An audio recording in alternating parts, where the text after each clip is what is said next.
Nouvelle vidéo sur American Tower, donc une foncière assez connue, dans le top 3 des foncières les plus importantes, dans le monde. Donc, capi assez importante et une foncière assez intéressante.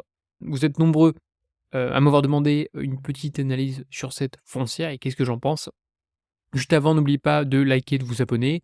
Donc fondée en 1995, donc American Tower s'est imposée comme l'une des plus grandes donc REIT mondiales. Je vous dis, c'est dans le top 3 ou top 5, je sais plus exactement, mais on est quand même sur une capi qui est relativement importante. Elle opère en tant que propriétaire, opérateur et développeur indépendant d'infrastructures de communication essentielles. Voilà, comme vous pouvez voir sur la photo. Mmh. Alors, aperçu l'entreprise, on a quand même un portefeuille qui est conséquent, hein. American Tower possède plus de 220 000 sites, de communication à travers le monde. Donc on va voir, c'est assez diversifié. Présence mondiale, l'entreprise opère dans plus de 25 pays, sur 5 continents et une valorisation qui est significative, quasiment 100 milliards de capi en 2025. Modèle d'affaires, très simple, c'est location d'infrastructures. Donc American Tower loue en fait des espaces sur ses tours de télécommunications. C'est en fait, je schématise, mais c'est une tour en fait au milieu, voilà. Et le fait de poser, enfin vous allez voir les opérateurs, le fait de poser leur appareil technique, et bien tout simplement American Tower va récolter un loyer. Clientèle de premier plan, on va voir, on a quand même de jolies signatures, mais il y a quand même une dépendance de ses locataires. Donc ses clients principaux sont des opérateurs mobiles et de fournisseurs sans fil. Troisième point, les revenus stables. Ce modèle quand même génère des revenus récurrents à long terme. En effet, faut pas l'oublier, même en cas de crise, vous avez toujours besoin de votre forfait, de votre téléphone. Par conséquent, ça reste quand même des foncières plutôt solides, même si pour moi, il y a quand même quelques petits points faibles sur cette foncière en question. On en parlera plus tard, sur l'analyse. Performance financière, on a quasiment, 10 000 000 de chiffre d'affaires, les bénéfices nets également, en augmentation, c'est assez important. Également un EBITDA qui est cohérent. Au niveau des revenus, il y a rien à dire sur cette foncière en particulier, c'est, relativement bon. Stratégie de croissance, donc on a évidemment une expansion qui est, internationale, qui poursuit, le business plan, de American Tower. Innovation technologique, notamment des investissements massifs dans la 5G et edge computing. Et on va avoir des acquisitions stratégiques pour renforcer encore une fois la présence, sur les marchés clés et continuer cette fameuse croissance. Avantage concurrentiel? La réponse est oui. Pour moi, il y a un avantage concurrentiel, même si c'est pas la seule sur ce segment de marché. Elle a quand même une avance qui est considérable face aux 2 autres, Il y a 2 autres foncières qui opèrent, sur cette classe d'actifs en particulier. Premièrement, une expertise spécialisée. Je rappelle encore une fois, j'aime avoir des foncières spécialisées sur une classe d'actifs. Donc on a une gestion d'infrastructure qui est critique. Relation client solide avec des partenariats, je vous dis, ça fait des années qu'ils bossent ensemble, donc évidemment, voilà, ils opèrent, il y a quand même un bon relationnel et une échelle mondiale avec une diversification géographique est importante. Tendance du marché et opportunités, donc la demande de données mobiles en croissance, déploiement de la 5G en croissance, besoin d'infrastructures en croissance. Alors évidemment qu'on m'a posé des questions sur le projet Starlink avec justement Elon Musk. Malheureusement, je suis pas un expert, en question, de ce business model. C'est pas une case active pour l'instant qui m'intéresse compte tenu aujourd'hui des fondamentaux, de ces foncières. Mais si vous avez la réponse, n'hésitez pas dans les commentaires. Responsabilité sociale et environnementale, ça vous savez, c'est quasiment systématique pour toutes les foncières. Faut sauver la planète, c'est un point important. Donc efficacité énergétique, American Tower déploie des solutions d'énergie renouvelable sur ses sites, via par exemple des panneaux solaires. Développement communautaire, donc des programmes éducatifs sont proposés dans les, communautés locales et également un objectif qui est durable. L'entreprise vise la neutralité carbone pour ses opérations. Perspective d'avenir, croissance 2025, les derniers résultats d'American Tower ont été très bons, donc prévision optimiste, basée sur l'expansion du marché de la connectivité. De plus, American Tower, les FFO, sont corrélés au cours de bourse. Donc les revenus sont corrélés à peu près à 90. J'ai fait le calcul. Donc voilà, donc business assez prévisible et en corrélation avec les résultats. Donc nouvelles technologies, investissement stratégique dans l'internet, également des objets et le smart city. Nouveaux marchés, exploration d'opportunités dans des régions émergentes à fort potentiel. Donc il y a quand même des parts de marché à récupérer et l'ensemble, des objets sont connectés. Donc je m'inquiète pas, je pense pas qu'aujourd'hui American va disparaître du jour, au lendemain. Conclusion, c'est d'avoir un leader incontesté qui maintient sa position dominante, number one, dans, les infrastructures de communication. Modèle également résilient, son business model assure des revenus stables, même en période d'incertitude. Comme on peut constater, on a quand même un dividende qui est généreux, on a une guidance, une prévision qui sont quand même plutôt optimistes, et généralement les analystes ne se trompent pas.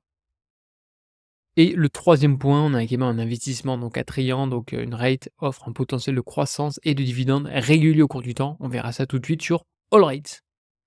Donc au niveau d'American Tower, infrastructure, ça fait quasiment 26 ans. Là, on a quand même donc des acquisitions qui sont en cours, notamment au Canada, également en Australie. Moi, le point noir qui me dérange un peu, c'est la dette. On va voir dette to asset, c'est quand même assez important. On a quand même donc c'est quand même une foncière qui, surperforme le SP500 sur du long terme. Mmh, voilà 519, 291. En revanche, si on le regarde sur 10 ans, bon c'est kiff-kiff, je viens de vous dire, mais American Tower a quand même superperformé le SP500 sur les 10 dernières années.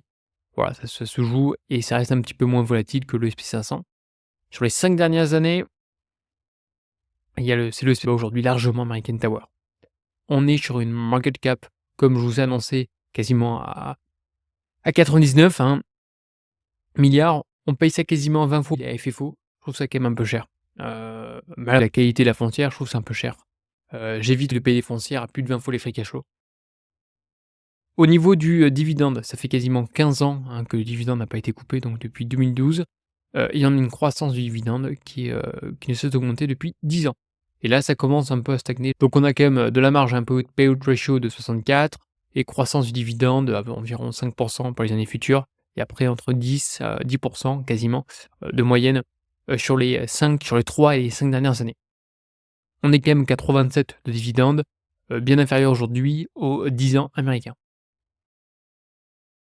Pour vous donner un ordre d'idée, on a 3,27. Si on garde une appréciation de 5,43 par an, d'ici 10 ans, on aura à peu près 5,5 de dividendes. Encore une fois, c'est une foncière de dividendes, mais plutôt axée sur la croissance, sur le cours de bourse. Donc les revenus sont croissants, comme vous pouvez constater, donc c'est quand même joli à observer. Les FFO par share, c'est le plus important, parce qu'il y a quand même une émission d'actions de la part de cette foncière, comme tout, hein, quasiment. Bon, vous pouvez voir, on a quand même une appréciation de plus 6%, plus 3, plus 5. C'est quand même, on est quand même sur la croissance, hein, c'est un très bon signe. Au niveau debt to asset, par contre, on a 60%. Voilà, moi 60% pour moi c'est trop, hein. Comme j'ai déjà mentionné, ma limite c'est aller à 50. Oui, il faut la dette, hein, je suis d'accord avec vous pour l'infrastructure, hein, et cetera, mais bon, voilà, pour moi ça dépasse mes critères, même s'il y a quand même de la croissance. En revanche, dette to EBITDA, on est très bien, on est à 5, ça va. ICR, on est à 5, c'est excellent également. Et les taux, on est à 3,40, c'est quand même assez important, contrairement au marché français. Au niveau des propriétés, oui, on a fait une session, je crois que c'est en Inde, si je dis pas de bêtises. Le parc était croissant, puis on a arbitré. Et au niveau de la taille de locataires, on est quand même à 17. Évidemment, voilà, il n'y a pas non plus des opérateurs, il n'existe pas non plus des centaines. Donc évidemment, on a quand même des opérateurs qui représentent jusqu'à 17. Du NOI, je trouve ça pareil trop important. Au niveau de la diversification, bon, je voulais voir, on est quand même diversifié dans les 4 coins du monde, on a 25 pays comme je mentionnais et on a également un peu de, data center. On est principalement sur de l'infra, sur les tours de télécommunications. Donc au niveau de phase graph AMT, qu'est-ce que ça vaut concrètement? Donc ligne rose, c'est pas compliqué, c'est, le price FFO, égal à 20. Moi, c'est ma limite à peu près. J'ai pas envie de payer, non plus de survaloriser une foncière, même si elle est, magnifique avec des revenus croissants, voilà, tout ne se paye pas non plus, à des niveaux, extrêmement élevés importants. Bon, on est quasiment à 20 fois le price FFO, c'est quand même cher, hein, ce qu'on a vu avec AllRates. Pour vous donner un ordre d'idée, on arrivait à des valorisations qui dépassaient les 30, hein, voilà. Donc évidemment, ceux qui ont acheté au plus haut à 30, voilà, vous subissez, mais comme d'habitude, voilà, on n'achète pas, n'importe quel, titre, à n'importe quel prix.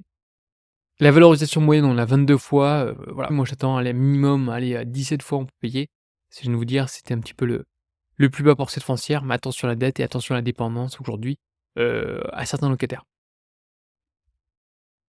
Donc imaginons qu'on achète cette foncière à ce prix, donc à 207 et on reste sur un price, on va rester sur la moyenne des, depuis 2012 à peu près, quasiment 12 ans, on arrive à peu près à une croissance de, 12,89. D'après les prévisions des analystes, on va voir, ils se trompent rarement. Donc, voilà, on est quand même à 2 chiffres, hein, ça reste quand même intéressant. Encore faut-il rejoindre cette valorisation qui me semble importante compte tenu du contexte, hein, quasiment 23 fois les price FFO. On risque d'avoir un peu d'inflation, notamment avec la politique Trump, donc attention. Mais sur du long terme, pourquoi pas? Mais n'achetez pas trop cher, hein. Vraiment, 20 fois pour moi le price FFO, c'est la limite pour ce genre de foncière. 2025, à mon avis, on va avoir des FFO, qui vont diminuer. Pourquoi? Parce qu'il y a eu un arbitrage, hein, je ne sais pas si vous vous rappelez sur le REITs, je vous ai montré, donc arbitrage, donc forcément des conséquences sur, le NOI et après 2026, on repartirait 2027 également. On a toujours un dividende qui s'apprécie au cours du temps. Au niveau des performances et également des prévisions, généralement, ouais, les analystes ne se trompent jamais, hein, même ça Superform à chaque fois, donc ils se trompent quasiment jamais. Très bon point. OK, donc on pourrait s'attendre progressivement, comme je mentionnais, si on reste à peu près à 20 fois, voilà, on prendrait donc si on reste à 20 fois, on ferait à peu près donc du 8 par an, en prenant en compte évidemment, le dividende, on est bien d'accord. Sans dividende, on sera à 5. Et évidemment, lorsqu'on va chercher des multiples plus importants, comme par exemple 22,5, c'est la moyenne, on est à peu près à 12. Donc on est quand même sur une foncière assez intéressante, pour moi voilà, dette au capital 83, c'est quand même trop, enfin trop élevé.